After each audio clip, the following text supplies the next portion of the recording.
Ouah, bonjour tout le monde! Salut tout le monde, nouveau décor, nouveau sujet, et quoi de mieux que l'histoire de Armando Valdés pour pouvoir commencer cette nouvelle série de vidéos sur la chaîne, dans ce nouvel endroit.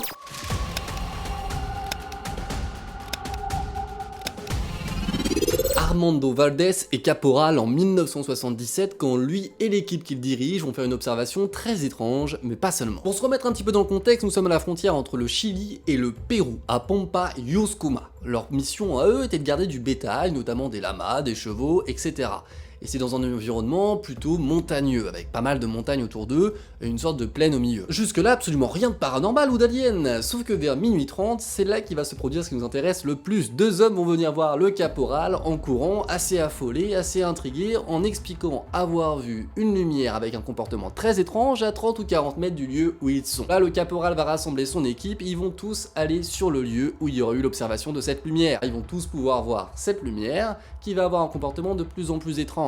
Elle va venir descendre jusqu'à 400, 500 ou 600 mètres, ils ont du mal à évaluer dans les montagnes qu'il y a autour d'eux. Le fait est qu'en tombant vers ces montagnes, l'objet va devenir deux objets. Donc on aura deux boules lumineuses dans le ciel avec un comportement étrange. Et là, Valdés va décrire ressentir un sentiment qui est très important, celui de l'insécurité. Pour un caporal, c'est pas complètement anodin non plus. Ce qui va se passer, c'est qu'il va prendre la décision de marcher vers ces objets. Et plus il se rapproche d'eux, plus il va être insistant dans la demande d'identification de ces objets. Il va directement les questionner en disant objet blanc lumineux, identifie-toi, sinon je sais pas trop ce qu'il a pu leur dire, mais en gros c'était à peu près ça. Là bien entendu vous commencez à voir le truc, il n'y a aucune réponse. Hein, oui, alors c'est pas pour être condescendant ou me marrer du sujet et de pas le prendre au sérieux, bien au contraire. Néanmoins, en admettant que ça puisse être possiblement, je sais pas, on en reparlera en fin de vidéo, des aliens qui viennent avec des vaisseaux, et qu'en plus de ça ils puissent comprendre notre langue, la proba est méga faible, hein, voire quasi nulle. Mais Valdés ne se dégonfle absolument pas, il veut réussir à mettre un nom sur le point d'interrogation qu'il a concernant ces objets, il va essayer de comprendre ce que ça puisse être. Du coup il continue de marcher vers ces objets, et d'après ses équipes restées en arrière pour garder un œil sur le bétail,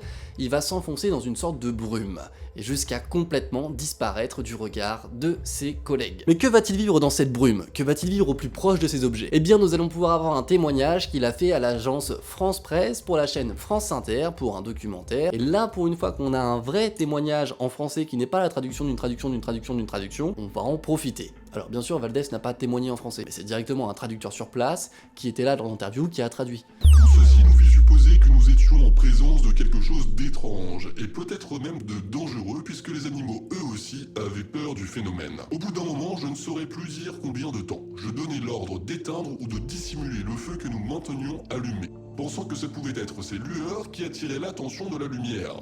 Je ne m'expliquais pas pourquoi j'avançais vers la lumière, je savais, je crois, que je ne tiendrais rien. Je sais seulement ce que mes hommes me racontèrent le lendemain. D'après eux, je disparus à leur vue pour réapparaître plus tard à l'endroit précis où l'on suppose que j'avais disparu.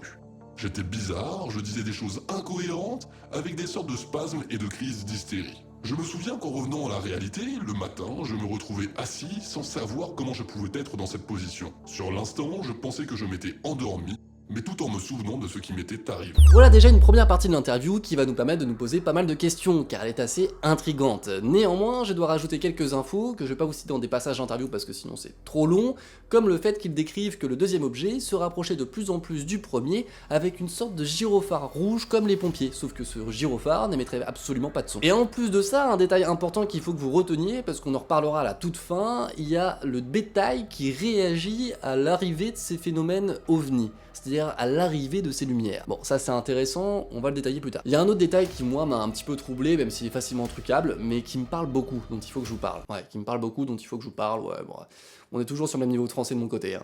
Nouveau décor mais pas nouveau Becherel. En fait il porte une montre, et sa montre va s'arrêter net à l'heure à laquelle ces hommes ne vont plus le voir dans le champ de vision, tout simplement. Sauf que il réapparaît 15 minutes après le fait que sa montre se soit arrêtée. Donc 15 minutes durant lesquelles du coup ces hommes n'ont pas pu le voir. Mais, ça c'est important, sa montre va s'arrêter net à l'heure, oui, mais elle aura un décalage de 5 jours en termes de date. C'est-à-dire que ça leur est arrivé le 25 avril et sa montre va noter le 30 avril. Pour rajouter un nouveau détail physique, hein, sa barbe va avoir grandi, comme s'il avait une barbe de 5 jours qui serait apparue en l'espace de 15 minutes. En tout cas d'après ces hommes. Suite à ça, on n'a pas beaucoup plus d'infos, beaucoup plus de détails, car il va très peu témoigner. Il va garder le silence pendant pratiquement 22 ans, dedans, et surtout il va pas plus détailler de ce qui lui était arrivé. Pour lui ça n'est pas un enlèvement alien ni une visite alien, c'est juste des objets qu'il n'arrive pas à citer. Pour lui qui était très religieux, c'est une sorte de phénomène annonciateur d'une fin du monde proche. Ni plus ni moins. Remarque, ni plus ni moins, c'est déjà énorme, un phénomène annonciateur de fin du monde, même si on en a connu quelques-uns, on va pas se mentir. Mais jusqu'à une prochaine interview qui va nous apprendre de nouvelles choses, qui va être faite du coup bien après, comme je vous l'ai dit, 22 ans après la première. Par exemple, il rajoutera une chose, c'est que ce qu'il a vu en se rapprochant des lumières, c'est que sous ces lumières, donc sous cet halo lumineux, finalement se trouvaient des objets métalliques. Voilà, donc là on rentre un petit peu plus dans le phénomène soucoupe volante. Voilà, donc pourquoi pas. Mais le plus fabuleux ne vient pas de là, le plus fabuleux vient du témoignage de ces hommes. Mais comme je peux pas vous citer toute l'interview parce que sinon la vidéo durerait vraiment très longtemps, je vais vous faire un rapide résumé de ce qui se dit avant les propos que je vais vous citer. En fait, ils expliquent l'arrivée des lumières, leur mouvement dans le ciel et leur stabilisation au-dessus du caporal. Et ensuite, ça va être la déclaration que je vais vous citer. Et à ce moment, un gros brouillard apparaît et nous voyons un engin. À ce moment, Caporal Valdez, qui était un homme très religieux, a commencé à prier et à crier. Identifiez-vous. Car cette lumière s'était immobilisée. Nous étions tous en parfaite forme physique et psychologique. Nous nous tenions tous par la main et nous observions l'engin et un moment plus tard, nous nous sommes endormis. 10 minutes plus tard, nous nous sommes réveillés et nous avons commencé à chercher le caporal Valdez. Et l'engin était juste là. Oui, bon, je sais toujours pas si c'est très troublant ce que je viens de vous révéler, mais c'est pas fini. C'est-à-dire qu'ils vont décrire ce souvenir avoir vu après ça le caporal tomber de l'engin qui était juste devant eux, comme si vraiment il jetait un sac de patates par-dessus la vitre, quoi. Et le caporal va s'être relevé comme si finalement il avait pas fait une chute de 4 étages, quoi. Après, pourquoi pas, admettons, hein, certainement un bon gros Doliprane bien poussif qui lui a permis de pas avoir de douleur, un truc comme ça, j'imagine. Surtout, moi, ce qui me marque beaucoup, c'est que c'est complètement en contradiction avec tout ce qui nous a révélé jusqu'à présent. C'est-à-dire que jusqu'à présent, Caporal Valdez n'arrêtait pas de nous dire une chose: je ne me suis pas fait enlever. Je n'ai pas été en contact avec des aliens ou des êtres supérieurs ou plus intelligents. Ça veut dire ni humain du futur, ni alien pour de vrai. Il est juste allé voir des engins lumineux. Et là, on reviendrait sur tout ce qu'il a dit depuis 20 ans pour nous faire croire qu'il serait rentré dans un vaisseau. On va en reparler un petit peu après. Parce qu'il y a autre chose d'encore plus fou dans ce témoignage dont il faut qu'on parle et qui est tout aussi mystérieux. Il va expliquer qu'il a un gros rapport avec la lettre H. Cette lettre H serait pour lui une sorte de porte-bonheur. Il aurait toujours sur lui quelque chose qui représente la lettre H, que ce soit dans son portefeuille, chez lui, dans des cadres, dans des tiroirs, ou même d'afficher dans sa maison. Oui, du coup, l'intérêt des cadres, hein, bien sûr, c'est fait pour. Pourquoi est-ce que je vous dis ça? Bien parce qu'il va dire quelque chose d'encore plus mystérieux juste après. Il va nous révéler avoir eu la visite de 2 hommes en noir. Oui, ça veut dire les Men in Black. Et pour tous ceux qui sont, à partir de ce moment-là, un petit peu plus sceptiques sur mes propos et qui veulent partir parce qu'ils pensent que ça n'existe pas, je sais pas, c'est à vous de vous faire votre propre avis, mais en tout cas, j'en ai fait déjà une vidéo. Si vous voulez aller voir, vous pouvez, il y a une petite fiche qui apparaît, vous pouvez cliquer dessus et aller voir avant de vous faire votre propre avis. Néanmoins, il dit que ces hommes-là sont venus le voir au moins 2 fois. Pourquoi? Une fois dont il est conscient et dont ils vont lui poser pas mal de questions autour de son enlèvement, etc. Mais aussi, comme ils vont voir qu'il n'a pas confiance en eux, ils vont lui poser des questions sur cette fameuse lettre H. Ils vont pas seulement lui poser des questions, ils vont lui dire où est-ce qu'il a des lettres H de cachées autour de lui. Dans son portefeuille, dans sa table de nuit, etc., etc., etc. À partir de là, Valdez comprend que les hommes sont déjà venus le questionner, mais qu'il s'en souvient juste plus du tout. Et surtout, ces hommes-là vont rajouter une petite information supplémentaire. Ils vont expliquer ce qu'est la lettre H pour Valdez. En tout cas, ce que lui leur aurait dit. La lettre H serait la première lettre du nom de la planète dont les êtres qui seraient venus parler avec le caporal Valdez seraient originaires, tout simplement. Le fait est que, bon, comment prouver tout ça? C'est là qu'on va commencer à discuter ensemble.